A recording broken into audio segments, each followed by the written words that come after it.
The UK car industry is heading for absolute turmoil. The writing is on the wall at the moment. There's been a huge number of car dealerships close over the last 12 months, more than we've ever seen before, and there are key important reasons as to why this is happening. And I want to talk about it today, and I'm sorry, but I don't think everyone's going to like me for this, but there are three key reasons why I think the car industry is absolutely stuffed and we are heading for seismic changes. Let me just run through all of the different things that I think are going wrong and what it might look like in the future, because we've got some serious problems heading our way.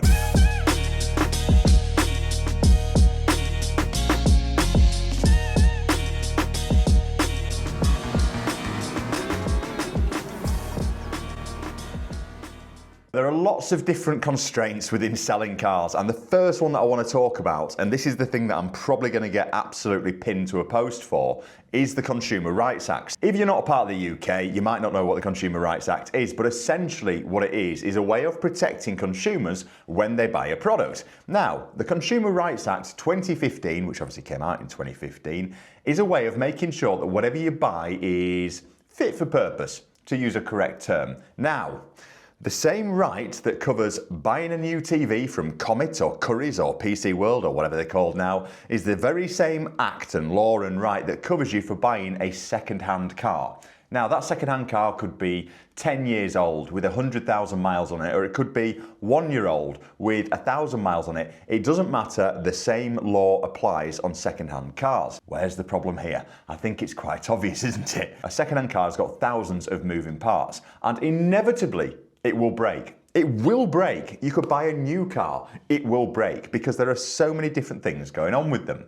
Now, unfortunately, people seem to think that the consumer rights covers them carte blanche for absolutely everything, and it is not the case. However, it is causing a lot of stress for car dealers. I can name several dealers, friends of mine, who have closed their dealerships over the last 12 months because they have had enough of it. Now, it's not just the Consumer Rights Act, and I'll go into that in a little bit more detail, but it's also the rising costs of just about everything. When we look at stocking our businesses, so we're buying loads of cars in for stock, if you look a few years ago, the cost of stocking it was probably around 10% less than it is now because the price of used cars has gone up. Now, it is at an all-time high, besides COVID, where it had a bit of a kind of weird spike and it was proper mental. Now, unfortunately, because of that rising cost, it means that the cost of actually funding and financing your business has gone up as well. So that's the first thing to bear in mind. The second thing to bear in mind is we are heading for a digital world now. Everything's online. Gone are the days where you used to buy Auto Trader from the shops and have a flick through it and try and find yourself a deal. Or you walk into a forecourt at your local dealership and you just buy whatever you felt was the right car on that forecourt. Now people are going online, they are analysing what they can buy, they are trying to compare apples with pears and thinking they're getting a good deal. And the reason I've got a problem with the digital world is because if you are looking at a Ford Fiesta that's 3 years old with 10,000 miles on for 10 grand at one place, and what appears to be exactly the same car with the same mileage on in the same colour and the same spec at another place, you could argue that they're the same cars and whichever is cheaper is best, and that just isn't true, especially with second-hand goods. First Fiesta could have no service history, lots of service history, lots of owners, low owners, lots of dents and scratches, no dents and scratches. You see where I'm going with this? You're not comparing apples with apples, and as a result of which, dealers are having to be more and more aggressive with the pricing, and as a result of which, they're squeezing this margin that's already tighter from the top end as well as the bottom end. To add another layer of stress and cost on top of this is everything is getting more expensive in the middle of those two numbers. So the cost of your general servicing work has gone up. MOT costs in a lot of places has gone up. The cost of disc pads, tyres, exhausts, everything has gone up. Logistics, moving cars from one place to another, has gone up. Putting fuel in a car to make sure it's not got the fuel light on when it leaves the dealership has gone up.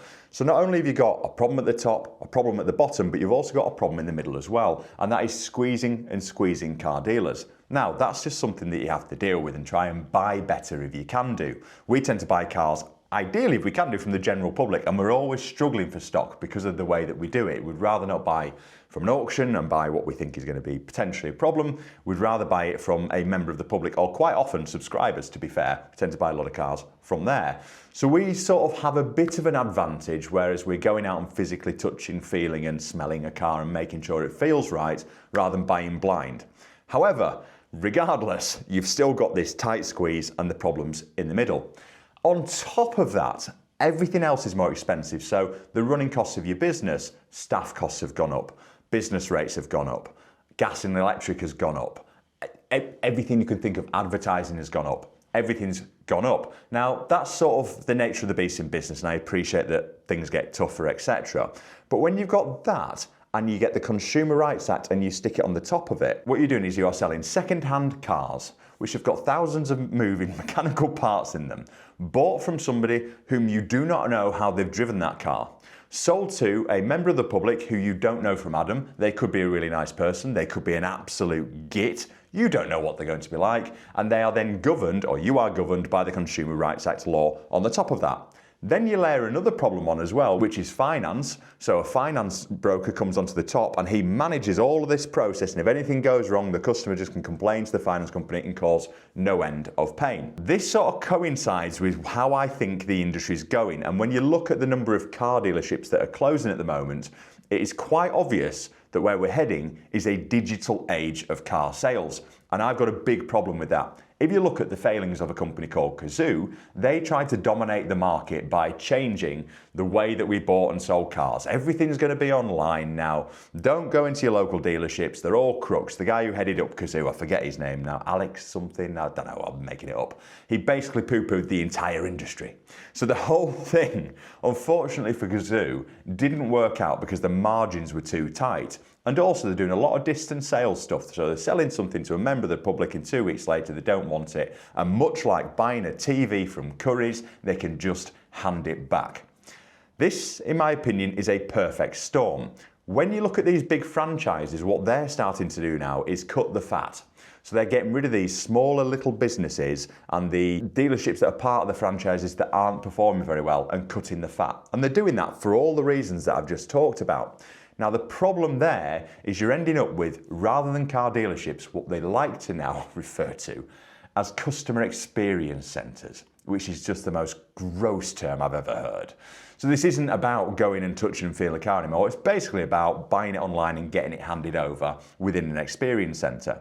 And that for me doesn't feel right. This is your usually second biggest purchase you'll make in your life. Usually your main residence is the first one if you're lucky enough to be able to buy it at the moment. That's a story for another day. And then secondly, your car will be the second biggest one. Let's just recap. You've got the rising costs of absolutely everything, including the running costs of your business. You've got the Consumer Rights Act that sits on the top of this that makes it very hard to work within. Then you've got finance companies that are gits. Then you've got these big franchises that are cutting down. And then to add another problem into it as well, you've also got the electric vehicle market. Now, because of EVs, and I don't have a problem with them, I actually think they're a very good product. And if you look at it the other way around, so let's just assume that everything was electric first and someone invented a internal combustion engine and tried to dominate the market that way around, it wouldn't work, would it? Because you're going, well, here's a product that is less efficient, smells more, is more noisy, you can't refill it up at home, it's got loads of mechanical moving parts, loads of different things that could go wrong, and it is overall an inferior product. So I do think that EVs, unfortunately, like it or not, they're going to take a bigger and bigger foothold in the used car market. However, I don't have a problem with that. I kind of do a bit because I'm a petrol head, but the problem I've got with that is it means that there are going to be more and more businesses going, do we need a service centre? Because the servicing of electric cars is a lot easier and cheaper and efficient, so therefore, do we need this 8-bay workshop with 8 mechanics and a supervisor and all the other stuff that goes with it? Or is that just a big cost that we don't need? So they're going to start chopping these off, and you can see it on some of these moves with these big franchises. So you've got this kind of perfect storm, haven't you? Now, I think that the big problem in all of this, and I go back to it, is the Consumer Rights Act. And the issue that I've got with that is consumers seem to think that it covers them belt and braces. When it first came out, not a lot of people really knew about it, didn't know what it covered them for, etc. And now it's kind of got to a point where people seem to think that they are entitled to absolutely everything, and anything that goes wrong that you can possibly imagine, don't worry about it, we're covered. And it's not the case. And what tends to happen in the event of it going to court is more often than not, a judge will look at the credits of the case, so they will look at the merit of it and go, well, actually that car's 10 years old with 100,000 miles on and the headlight bulb went, actually, there's a little bit part of owning a second-hand car here, isn't there? But unfortunately, it's not It's not really documented well within the Rights Act. So unfortunately what you get, and I've got a couple of cases at the moment, are consumers who seem to think that they can just go in with a sledgehammer. Got an email recently of a guy who's got a problem with a car and he opened up with the Consumer Rights Act. Rather than a phone call, and I've got a problem with the car, how can we sort it? He opened up with what his rights are. And unfortunately, that is causing dealers to go, I just can't be bothered with the fight. I'm not bothered about the results because if I'm running my business properly, I should be doing the right thing for the customer, but I can't be bothered with the fight and the litigation and the entitlement and the attitude and this kind of feeling of all of a sudden I'm not a human anymore. I think what's going to happen, and I'm kind of coming to a point here, is we're going to end up losing more and more second-hand car dealerships. Writing's on the wall. I've thought about it here plenty of times, but my journey isn't finished yet by no stretch of the imagination. But I do think we're going to end up with less and less car dealerships. We're going to end up with franchises going for these customer experience centres. Everyone is either going to be walking away or trying to cut costs as much as possible. As a result of which, I think the digital age of buying cars is actually going to, I wouldn't say flourish, but become a more popular option. And I think that the government is going to look at the fact that they collect, and I've tried to work it out. The government last year collected-ish £190 billion in VAT. Now, when you can't kind of break down where that's come from, but when you look at the number of used cars that were sold and have a vague idea of what a margin might look like and then sort of calculate the VAT out of that margin, it looked like around about 28 billion quid. Now, I could be totally wrong there, but that's what the numbers look like. Now, we've got a £50 billion deficit, apparently, which they're trying to fill. Now, if you receive less of that 28 billion quid, surely, as even the worst government, you'll start looking at that going, well, how can we invigorate that market again? And I think that they will look at the Consumer Rights Act and go, hang on a minute, is this something that needs resolving and looking at and making more fit for purpose? I think what's going to happen is going to end up with more car dealerships closing, more stuff going on digital, and then the government will finally cotton on to what's going on, and as a result of that, they will then make changes to the Consumer Rights Act, not to get rid of protection for consumers, because I genuinely think it's a good thing, because let's face it, if there wasn't some form of protection, why wouldn't you just buy your car privately? Why would you not just, pay £2 less and buy it off Tony next door rather than £2 more and buy it off Rob with a shiny showroom? There's got to be some sort of accountability for what you're doing. But I do think that they're going to look at it, make it a little bit more fit for purpose and suitable. I know that some countries will look at age, mileage, history of car, all that sort of stuff, and that their Rights Act will be different in relation to what you're selling. And I think that they're going to make that more lenient at the worst possible time, because at that point there'll be less physical dealerships to walk in, have a look at a car, touch it, feel it, and know what you're looking at. Most stuff will be online, and unfortunately for customers, they will have a riskier car purchase with less protection from the government.